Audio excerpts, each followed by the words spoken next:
Hello बच्चों, मैं करण वर्मा, आपका पॉलिटिकल साइंस टीचर। और आज मैं क्लास 12th के लिए एक नया टॉपिक लेके आया हूँ जो आपके सिलेबस में न्यू ऐड किया गया है। और ये आपका सेकंड बुक जो स्वतंत्र भारत में राजनीति है उसके 6th चैप्टर जिसका नाम है Indian politics trends and development, यानी कि भारतीय राजनीति में प्रवृत्ति और विकास। तो इस नाम से वो आपका टॉपिक है, उसी का नया टॉपिक है ये। चैप्टर है उस नाम से और ये टॉपिक आपका नया है। तो ये जो टॉपिक है ये आपका बहुत खास है।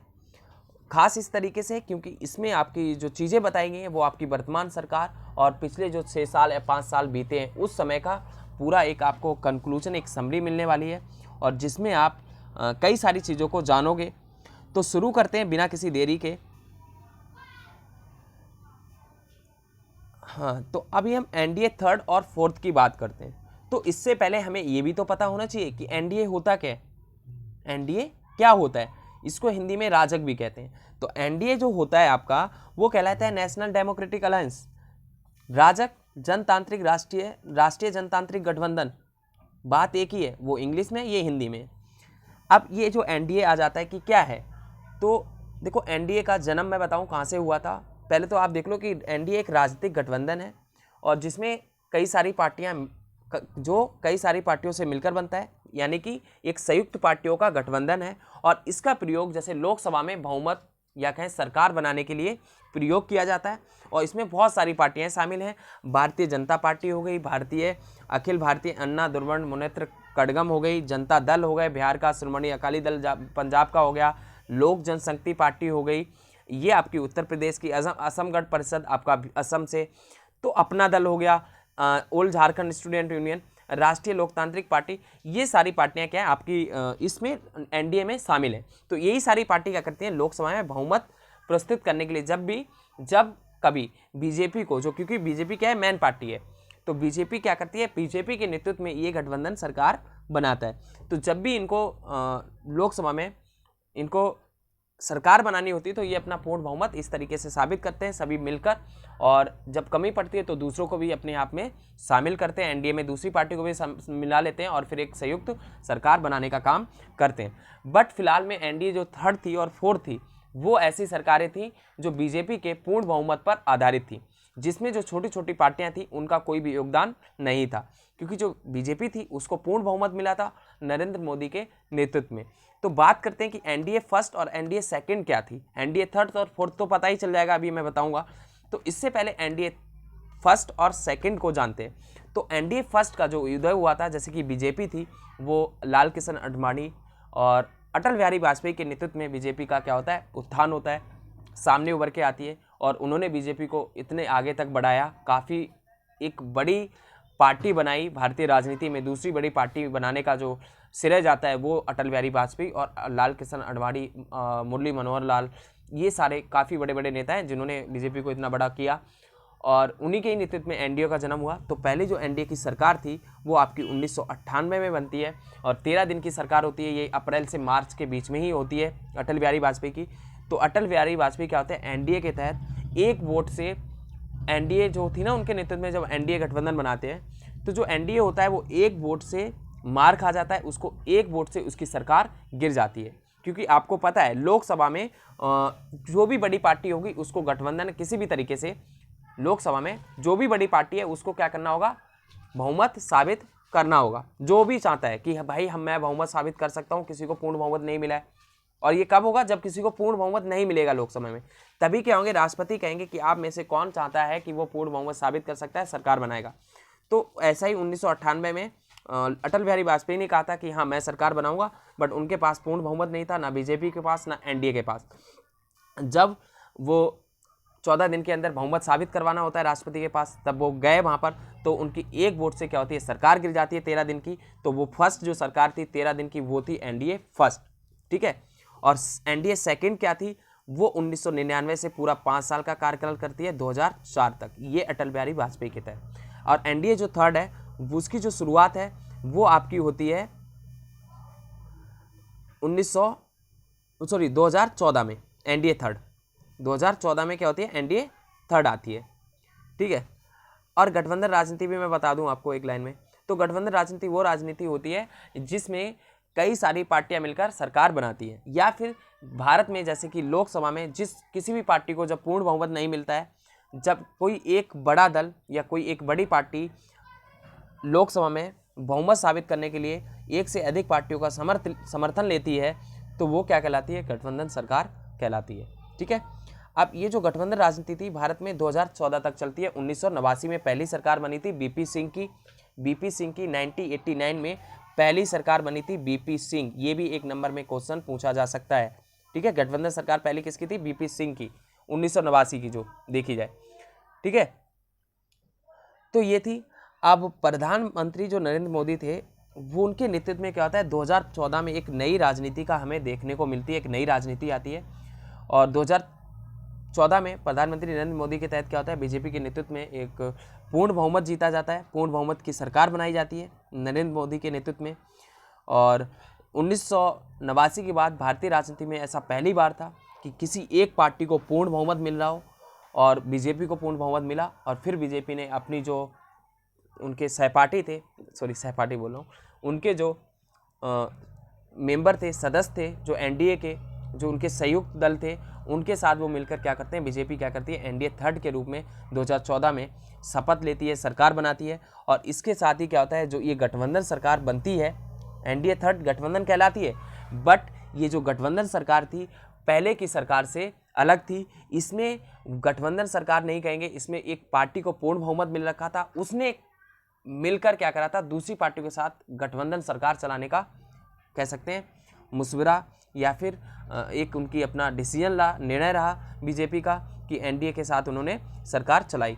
तो ये गठबंधन पूर्व गठबंधनों से अलग था। पिछले गठबंधनों में कोई एक राष्ट्रीय पार्टियां नेतृत्व कर रही थी, और एनडीए थर्ड गठबंधन को ना केवल एक राष्ट्रीय पार्टी के द्वारा संचालित किया जा रहा था, बल्कि बीजेपी का लोकसभा में पूर्ण बहुमत होने के कारण इस पर अपना प्रभुत्व था, और अधिसंख्यक बहुमत गठबंधन भी इसे कहा जाता है। तो देखो बीजेपी जो थी, गठबंधन जो था 2014 से पहले क्या होता था कि भाई कोई एक पार्टी क्या है, गठबंधन की बड़ी पार्टी होगी, भाई क्या करेगी, उसको पूर्ण बहुमत नहीं होगा, वो क्या करती थी, सरकार चलाती थी। बट उस पार्टी के ऊपर दबदबा रहता था, किसका, छोटी छोटी पार्टियां, उनकी टांग खींचती थी। कोई भी कुछ करने जा रही है तो वो कह रही है हम अपना बहुमत वापस ले लेंगे, आपकी सरकार गिर जाएगी तो आपको ये भी करना है। बट बीजेपी का ऐसा कोई झमेला नहीं था। बीजेपी को क्या था, पूर्ण बहुमत था, और वो एकदम वर्चस्व होकर गठबंधन पर उसका पूरा वर्चस्व चलता था। तो इस तरीके से जो गठबंधन था बीजेपी का 2014 में, जो एनडीए गठबंधन था, वो एक पार्टी के प्रभुत्व पर आधारित था, और साथ ही साथ इसको अधिसंख्यक बहुमत गठबंधन भी कहा जाता है। तो इस तरीके से आप इसको समझ सकते हो। सेकंड हम आए इधर, तो 2014 के बाद क्या होता है, राजनीति में काफ़ी परिवर्तन आता है, और ये जो राजनीति, जो गठबंधन की राजनीति थी, उसका स्वरूप बदलकर क्या होता है, एक दल के प्रभुत्व वाले गठबंधन वाली राजनीति में तब्दील हो गया। अब जो उसका प्रभुत्व था वो क्या था, एक दल के प्रभुत्व वाले गठबंधन से क्या होता है, गठबंधन राजनीति से वो एक दल वाले प्रभुत्व की गठबंधन राजनीति में तब्दील हो जाता है, कि अब एक ऐसा गठबंधन आता है जैसे एनडीए, जिसमें सिर्फ एक पार्टी का क्या होता है, पूरा दबदबा होता है, वर्चस्व होता है। ठीक है। 2019 में दोबारा बीजेपी के नेतृत्व में लोकसभा में फिर क्या होता है, चुनाव होते हैं 2019 में, और बीजेपी के नेतृत्व में इतनी भारी भरकम से जीत हासिल होती है, पूछो मत, मतलब 303 सीटें मिलती हैं, एकदम पर्दाफाश करने वाली। और फिर भी क्या होता है, फिर से एनडीए फोर्थ सरकार बनती है, एनडीए की जो एनडीए में शामिल पार्टियों के साथ मिलकर बीजेपी फिर से एनडीए फोर्थ सरकार का निर्माण करती है, और फिर से बनती है। और 303 सीटें किसको, बीजेपी की मिल रखी थी, और साथ ही साथ जब एनडीए को मिला लेते हैं तो 333 सीटें उनको लोकसभा में प्राप्त होती हैं। और अगर हम इस सब की ये जो बदलाव हो रहे थे 2014 के बाद, इस पर अगर एक नज़र डाल के देखें तो कहीं ना कहीं ये जो बदलाव थे, हम सब एक बात पर सहमत होंगे, वो ये होंगे कहीं ना कहीं ये मोदी जी की, या कहीं एक व्यक्ति का महामंडन था, जो कौन थे, मोदी जी थे, उनकी महिमा चल रही थी। क्योंकि लोगों ने अपनी इच्छा शक्ति, अपना विश्वास मोदी के ऊपर डाला था, छोड़ा था, कि हम मोदी जी को वोट देंगे, और मोदी जी हमारे एक आने वाले भविष्य के, एक अच्छे भविष्य के, सुनहरे भविष्य के विकल्प हैं राजनीति में, वो ही प्रधानमंत्री बने। तो मोदी जी को इतने अच्छे व्यक्तित्व के तौर पर इतना अच्छा भारी बहुमत मिला, और लगातार 2 आम चुनाव में जीते, तो पूरी जो राजनीति थी कहीं ना कहीं एक व्यक्ति के महामंडन में इकट्ठी हो जाती है। और जैसे कि तुम देख सकते हो कि अब की बार मोदी सरकार, इसके इर्द गिर्द क्या हुई, पूरी भारतीय राजनीति घूमने लगी, और फिर मोदी के ऊपर चुनाव चुनाव होने लगे और 2019 का चुनाव पूरी तरीके से मोदी के ऊपर ही हुआ था कि भाई जितने भी सांसद थे वो मोदी की वजह से ही जीतते हैं। तो ये कहानी थी कि भाई 2014 में कि मोदी जी एकदम उभरते हैं लोगों के मसीहा के तौर पर और इस तरीके से वो क्या करते हैं, चुनाव जीतते हैं। अब आते हैं कि भाई इन्होंने जो सरकारें चलाई, मोदी ने जीते बहुमत, भारतीय राजनीति में उनका दबदबा रहा। एनडीए थर्ड और एनडीए फोर्थ के तहत एनडीए थर्ड तो निकल चुकी है, उसके 5 साल पूरे हो गए 2019 में। एनडीए फोर्थ है, उसके अभी 2 साल ही हुए, ठीक है, और 2024 में जाके 5 साल होंगे, तो अभी 2021 है। तो एनडीए थर्ड में काफ़ी उनकी उपलब्धियां नहीं, काफ़ी काम किए। तो मैं चीज़ों को कनेक्ट करना चाहूँ, जैसे कि उनका जो सबसे बड़ा उपलब्धि थी वो ये थी कि उन्होंने ग्रामीण क्षेत्र को पूरे शासन व्यवस्था से जोड़ने में काफ़ी सफलता हासिल की। उन्होंने जो गांव के लोग थे, ग्रामीण निचले स्तर के लोग थे, उनको ऊपर तक जोड़ने का काम किया। और वो किसके माध्यम से किया? निम्नलिखित योजनाओं के तहत अनेक प्रकार की योजनाएं लगाई।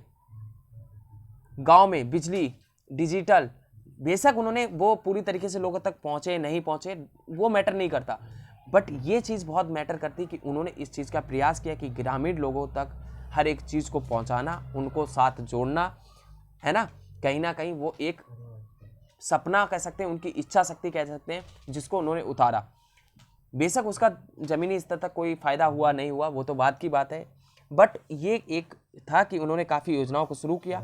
और ये योजना जैसे कि जन धन योजना हो गई, इसमें क्या था कि प्रधानमंत्री ने 2014 में आते ही ये शुरू की और इसका मकसद था कि भाई हर नागरिक को क्या करना है, बैंक से जोड़ना है, ठीक है। और ऐसे ही जीएसटी 2017 में लाई गई।